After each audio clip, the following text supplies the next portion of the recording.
Olá, meus queridos, mais uma vez, pela graça do Senhor, estamos juntos. Depois de passar as festas do final de ano, nós temos diante de nós um desafio, um ano novo inteiro, né?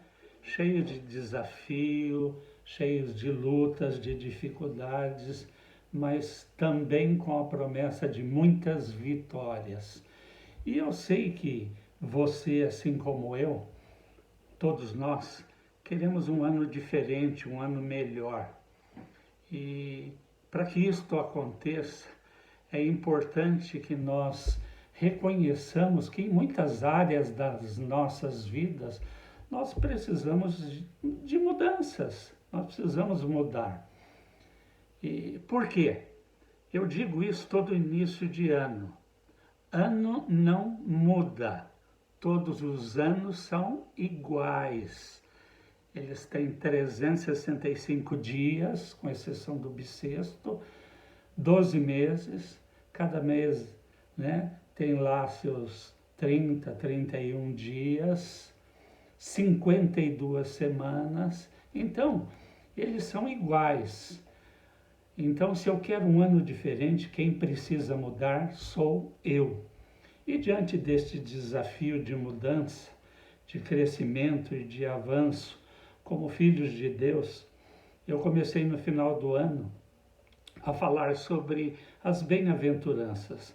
Aliás, se você quer um ano melhor, o roteiro para que você alcance um ano melhor, ele vai passar pelo livro Evangelho de Mateus, no capítulo 5, 6 e 7, onde nós vamos encontrar o Sermão do Monte, né? Começando pelas bem-aventuranças, que nada mais são do que os princípios que Deus estabeleceu, né? De conduta, de norma, para que nós possamos viver e caminhar de maneira prática como cidadãos do reino de Deus, como filhos de Deus. Então você vai encontrar nestes 3 capítulos de Mateus toda orientação prática de conduta, de norma de vida cristã. É o que Jesus, é o que o Senhor espera de cada um de nós.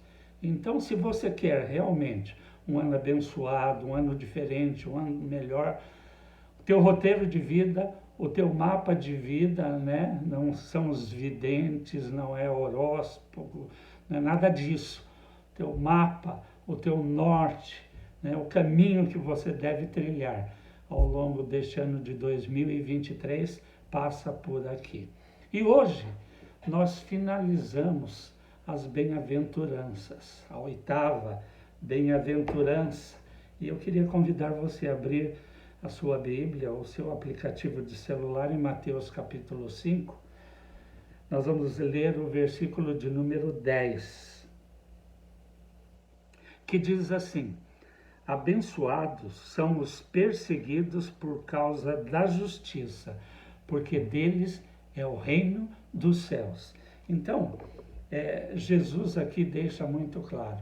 Ele fala de 8 bem-aventuranças com promessas para nós, que partes, né, vão acontecer aqui, são promessas condicionais, né? A grande maioria das promessas são condicionais.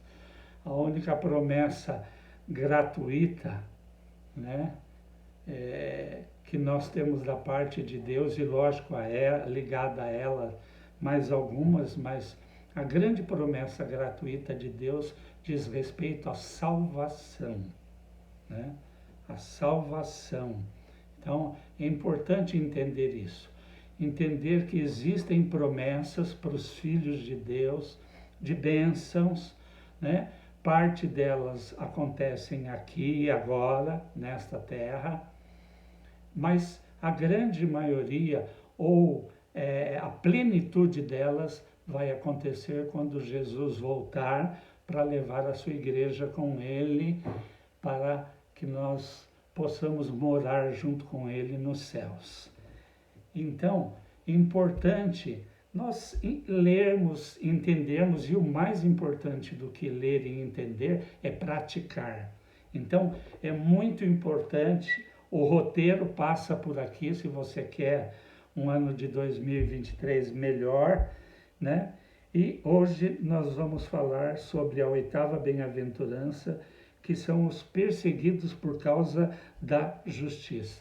Nós vimos que bem-aventurados que choram, porque eles vão ser consolados, os mansos, né, porque verão a Deus, os misericordiosos, porque vão alcançar misericórdia, quem tem fome e sede de justiça vai ser saciado, os puros, né, verão a Deus, os pacificadores, deles é o reino, e assim por diante. Tudo ligado ao reino, a promessa do reino, da promessa da presença, porque quando, né, fala que nós veremos a Deus, isso fala de uma presença real e concreta quando nós estivermos com Ele junto nos céus. Mas então, promessas, né, condicionais, de que aqueles que choram, né, não é chorar pelas dificuldades e lutas, às vezes isso acontece, pelo sofrimento, pela dor, mas choram para ver, choram por vidas, para verem vidas alcançadas para o reino de Deus. A misericórdia é uma semeadura, quem semeia misericórdia, quem tem misericórdia vai colher misericórdia. Os puros de coração, aqueles que se santificam, né, que foram santificados na realidade pela obra de Cristo na cruz, separados, este é o significado da palavra santo, separados para Deus. Tudo que você faz, obedece, você colhe os resultados. Então é importante isto. Então, hoje, né, o texto diz, né, que bem-aventurados são os perseguidos, aqueles que sofrem por causa da justiça. Então, vamos entender primeiro justiça. A forma mais pura de justiça é buscada, né, pelos seguidores do Senhor, pelos discípulos do Senhor que sabem, né, que as boas obras exigem grandes sacrifícios, que resultarão em dor em vez de recompensa imediata. Então, o primeiro resultado das boas obras, e olha que nós fomos criados para elas. Efésios, Paulo, no capítulo 2, verso de número 8, ele diz assim, que nós somos salvos pela graça, como eu disse, favor de Deus, presente de Deus. Então ele diz assim, a salvação vem de Deus como um presente, e não como resultado das boas obras de alguém, né? Os espíritas, eles creem que fazendo boas obras, eles vão alcançar salvação. Mas isto não condiz com a palavra de Deus.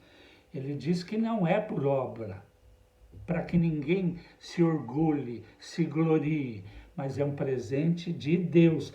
Mas nós fomos criados em Cristo para vivermos na prática das boas obras.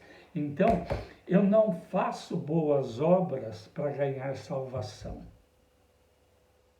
Eu sou salvo pela graça de Deus e porque eu recebi esta salvação, um coração novo, uma nova identidade em Cristo, Filho amado de Deus, eu fui criado nele, em Cristo, para viver na prática das boas obras. Então eu não faço para ser, eu faço porque eu sou. Porque eu sou. É importante entendermos isto. Então, a forma mais pura de justiça, ela é buscada pelos discípulos. Lembra que eu falei no princípio, né, desta série das bem-aventuranças, que Jesus, ele ensinou estas bem-aventuranças, não foi para toda a multidão, foi para um grupo seleto de discípulos, de seguidores. Então, era um grupo restrito. E isto veio até nós. Por quê? Porque nós fomos salvos pela graça de Deus, através da morte de Jesus naquela cruz, que nos atraiu na sua morte e na sua ressurreição, nos trazendo uma vida nova, vida no espírito, porque o homem natural está morto no seu espírito, por causa do pecado original do nosso pai Adão. Então, ele traz vida nova, um espírito novo. Ele nos dá um coração, Ezequiel 36, 26. Depois você lê lá. Ele nos dá um coração novo, coloca em nós um espírito novo, um espírito humano, letra minúscula. Depois ele coloca o Espírito Santo dentro do nosso espírito.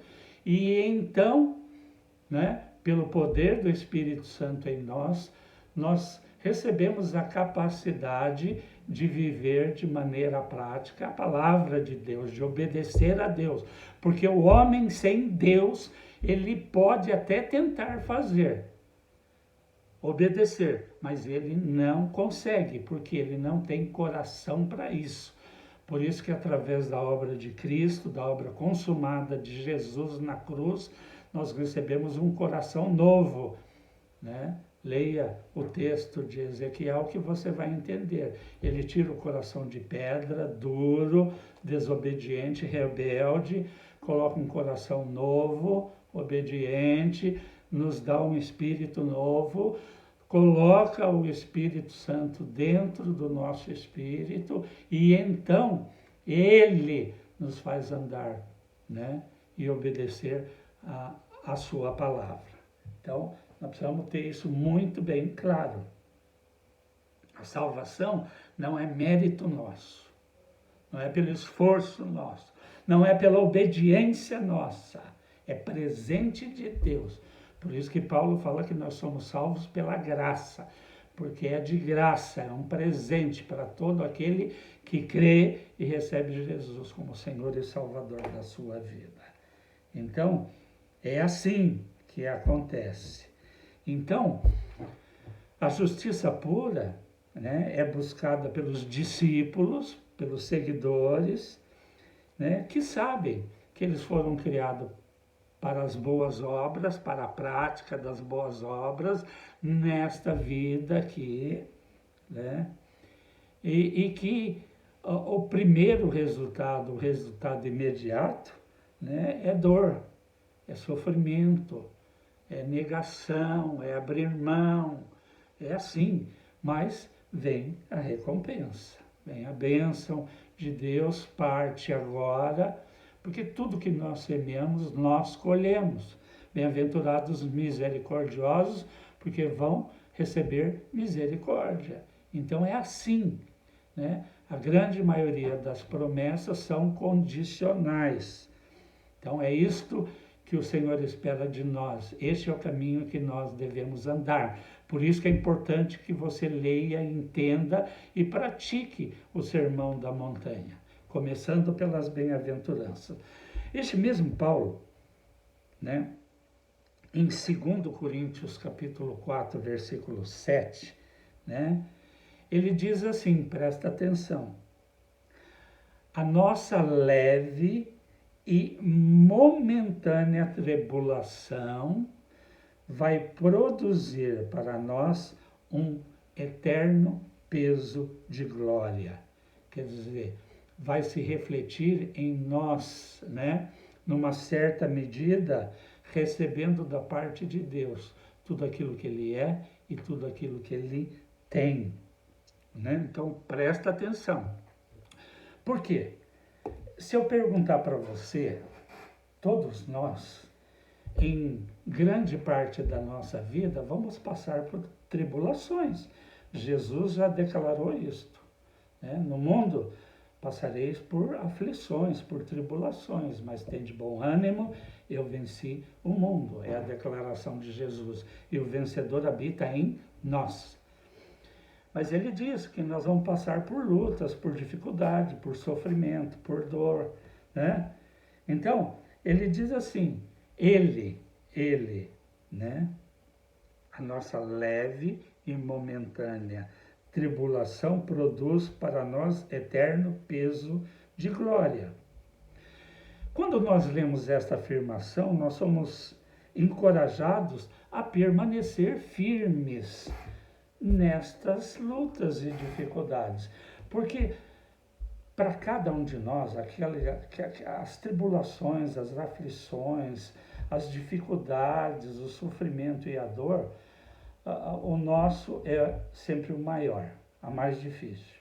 Então, o que eu queria, o que é preciso que nós entendamos com relação a essa declaração? Ela deve nos encher de coragem para ficar firme, independente do tamanho da sua dor, do seu sofrimento, né? Porque você já vai entender, pensa comigo. Como algo leve e momentâneo é capaz de produzir em nós algo tão glorioso? O que seria capaz de transformar meros seres humanos, limitados, pecadores, em Cristo, em pequenos Cristo? Porque a palavra cristão que foi usada na primeira vez lá em Antioquia, ela tem este sentido, pequeno Cristo. Por quê? Porque nós somos transformados, né, por Deus, né, porque essas lutas, essas tribulações, essas dificuldades, né, elas são as ferramentas que Deus usa justamente para nos transformar cada vez mais à imagem e semelhança de Cristo. É lógico que quem nos transforma cada dia mais, né, nesta imagem e semelhança é o Espírito Santo. Mas o que nós precisamos entender é que a ferramenta que Deus usa é justamente as nossas leves e momentâneas tribulações. Por que leve? Porque não tem como comparar o nosso sofrimento, a nossa luta, a nossa dificuldade com aquilo que Jesus sofreu, padeceu, o preço que ele pagou para que nós pudéssemos alcançar esta salvação, essa tão grande salvação. Então, tudo aquilo que nós passamos, né, tem um pastor que é psicólogo e eu gosto muito de ler as postagens dele. Ele diz assim, que toda dor que Cristo passou, nós, como cristãos, como filhos de Deus, vamos passar. Rejeição, sofrimento. Então, é lógico que numa medida muito menor, Deus não permite nada na nossa vida que nós não sejamos capazes de suportar. E quando a pressão está muito forte, as Escrituras declaram que Ele nos dá um escape, que vem uma ajuda e que vem um socorro, né? Então, o próprio Paulo, né, no capítulo 8 de Romanos, né, verso 28, ele declara que tudo coopera para o bem daqueles que amam a Deus, daqueles que são chamados, né, para Ele. Então, se tudo coopera, o que coopera não são somente as situações boas, mas principalmente as lutas e dificuldades, porque é nela que o caráter de Cristo é formado em nós, em cada um de nós. Então, por isso que no mundo nós vamos passar por lutas e dificuldades. Por isso que Cristo é formado em nós pela dor, pelo sofrimento. É ali, é aquilo que Deus permite nós passarmos que vai nos forjar, que vai forjar o caráter de Cristo em nós, em cada um de nós. E Paulo sabia o que era sofrer. Ele sofreu, né? E é ele quem faz esta declaração. Então, o que ele está querendo dizer? Não importa o tamanho da nossa dificuldade, ela sempre vai ser leve, leve, leve. O jugo de Cristo é leve, é leve. Mas entenda que o caminho, que a porta que leva para a salvação, ela é estreita. Da perdição é largo, é espaçoso, né? O meu pastor, ele dizia assim, né, que o pecado é gostoso, é bom, né, o caminho do pecado, mas ele leva à perdição, ele leva, né, as pessoas para o inferno, e ele existe, né? Não foi criado para o homem, ele foi criado para o diabo e os seus anjos, mas o homem vai para lá de abelhudo, se quiser, depende das escolhas dele. Então, é leve, se nós compararmos com o preço que Cristo pagou, e momentâneo. Por que é momentâneo? Porque pode durar uma vida. Ah, você fala assim, nossa, mas tem pessoa que vive 100 anos, 120 anos. O que é isto comparado com a eternidade? É nada, é nada. Né? Uma vez eu usei uma ilustração, você já deve ter visto um cabo de microfone, né? Que a gente tinha na igreja uns cabos de 5 metros, né? Depois evoluiu, vai para o microfone sem fio, mas do microfone plugado com cabo, tinha um cabo de 5 metros. E aí tem um conectorzinho desse tamanho. Então eu peguei, quando eu ministrei sobre esta questão da salvação, da eternidade, eu dizia, tá vendo esse plugzinho aqui, né? Que deve dar aqui 3, 4 centímetros? Isso é a nossa vida terrena.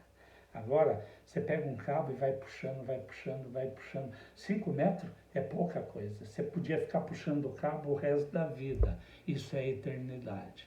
Então, leve, porque Deus nos ajuda.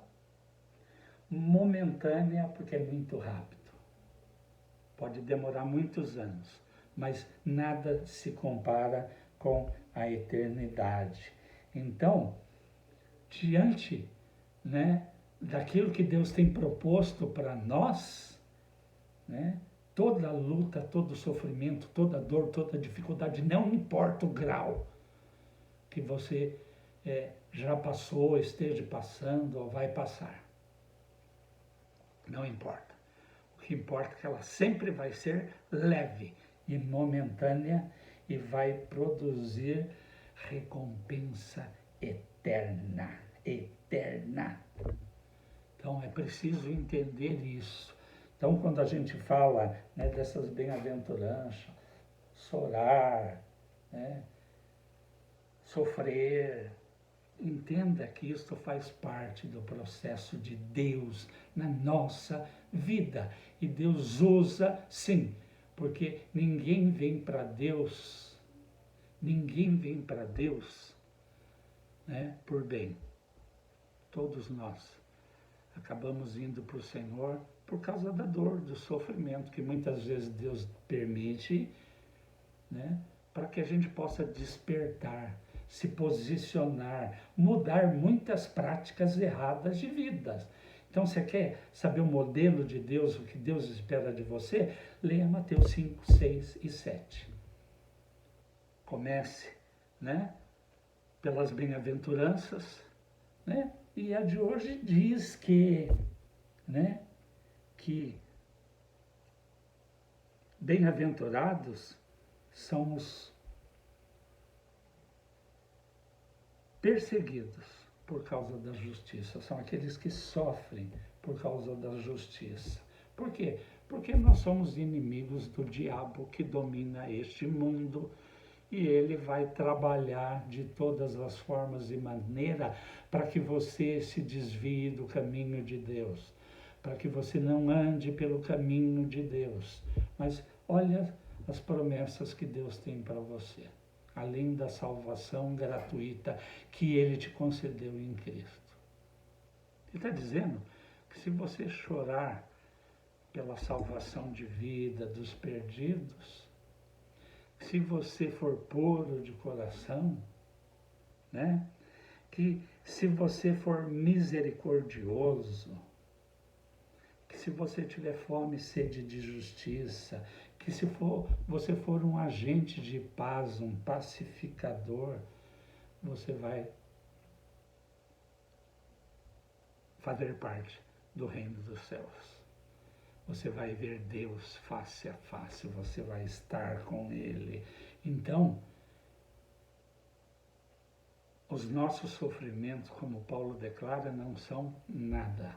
São leves e momentâneos, diante da promessa de ir morar eternamente com o nosso Deus e Pai nos céus. Leve e momentânea, né, diante de uma recompensa eterna. Então, a nossa oração nesta noite, a nossa oração a cada novo dia, precisa ser no sentido de que nós possamos ser cheios de esperança no tempo chamado hoje, momentâneo, passageiro, né? Fixando os nossos olhos em Cristo e nas recompensas futuras que são resultados de todos os discípulos do Senhor, porque elas são incomparáveis. Paulo, em Efésios 4, no capítulo de número 3, ele diz assim, eu marquei aqui uma versão da NBV, da Nova Bíblia Viva, né? Ele diz assim, deixa eu pegar aqui, deixa eu abrir.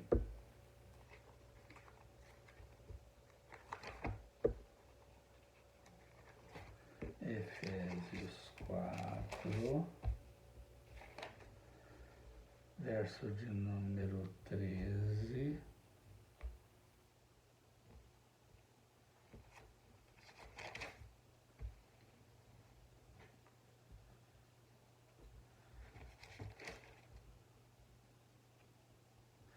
Vamos ler a partir do 11 para ficar mais claro. E ele diz assim, e ele deu mesmo alguns para apóstolos, outros profetas, evangelistas, pastores, mestres, para o aperfeiçoamento dos santos, para a obra do ministério, para a edificação do corpo de Cristo. Até que todos, quem? Todos cheguemos à unidade da fé e ao conhecimento do Filho de Deus, homem perfeito, à medida da estatura da plenitude de Cristo. Nessa versão fica mais claro. Paulo está querendo dizer o quê? Finalmente, até que finalmente todos tenhamos a mesma fé quanto à nossa salvação e conhecimento do nosso Salvador. Ouvir falar de Jesus é uma coisa, conhecer precisa relacionamento, precisa comunhão, né? Então, esta obra de Deus, ela vai acontecendo em nós para nos levar a crescer, a alcançar maturidade em Deus. Maturidade fala de vida de obediência, de vida prática. Então, finalmente, até que todos tenhamos a mesma fé quanto à salvação e conhecimento do nosso Salvador. E todos nos tornemos maduros no Senhor. Isso fala de crescimento, de maturidade, de se tornar um homem maduro na fé. Então, dor e sofrimento têm um único propósito na vida do cristão, do nascido de novo: forjar Cristo em nós. Forjar Cristo em nós, na minha vida, em você, na sua família, enfim. Porque essa obra de Deus ela é individual. A minha salvação não garante a salvação do meu filho. Meu filho teve que buscar. Eu ensinei a ele o caminho, que é Cristo. Só este caminho. Jesus é o caminho, diz as Escrituras, não é um. As religiões se declaram ser um dos caminhos que levam a Deus. Isto não é verdade bíblica.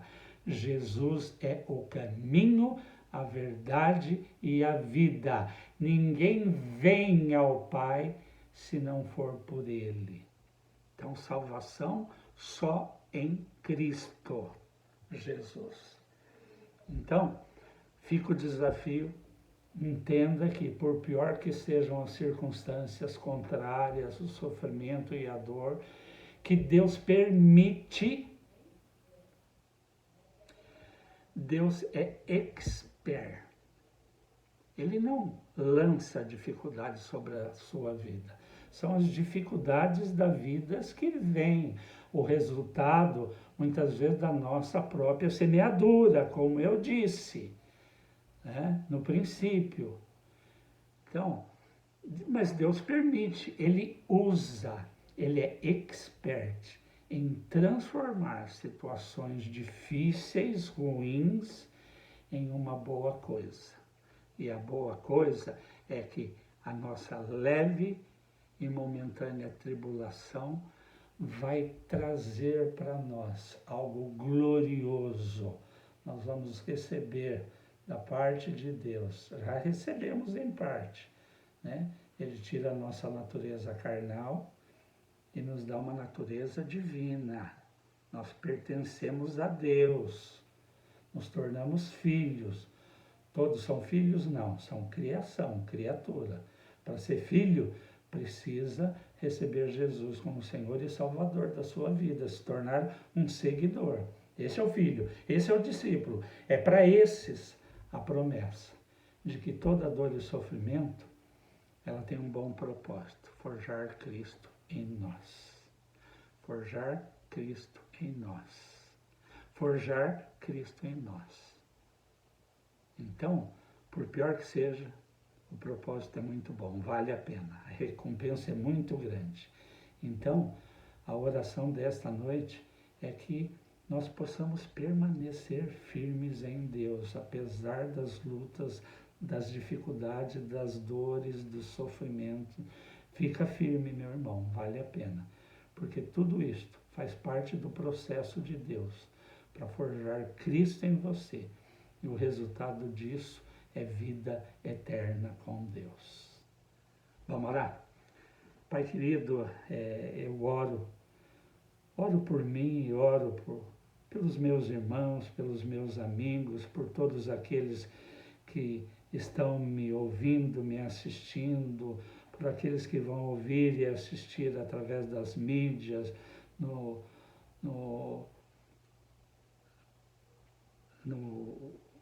nas mídias sociais, fugiu agora, né? No YouTube, nas gravações, eu sei que muitos assistem ali, Pai Eterno. Então, nos ajuda, Senhor, Espírito Santo, a permanecer firmes em Deus, apesar de toda luta e de toda tribulação, porque vale a pena. Este é o recado de Paulo, esta é a orientação de Jesus para cada um de nós. Na dor e no sofrimento, entender que Deus está trabalhando em nós e Ele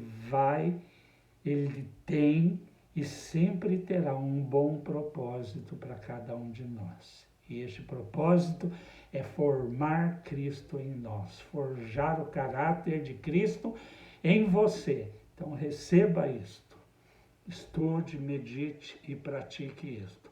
E com certeza, 2023 vai se tornar o melhor ano da sua vida, em nome de Jesus. Amém. Deus abençoe você, a sua casa, o trabalho das suas mãos, e eu tenho certeza, Deus tem muita coisa boa para cada um de nós ao longo deste ano. Então eu te abençoo em nome de Jesus, abençoo a sua casa, abençoo o trabalho das suas mãos.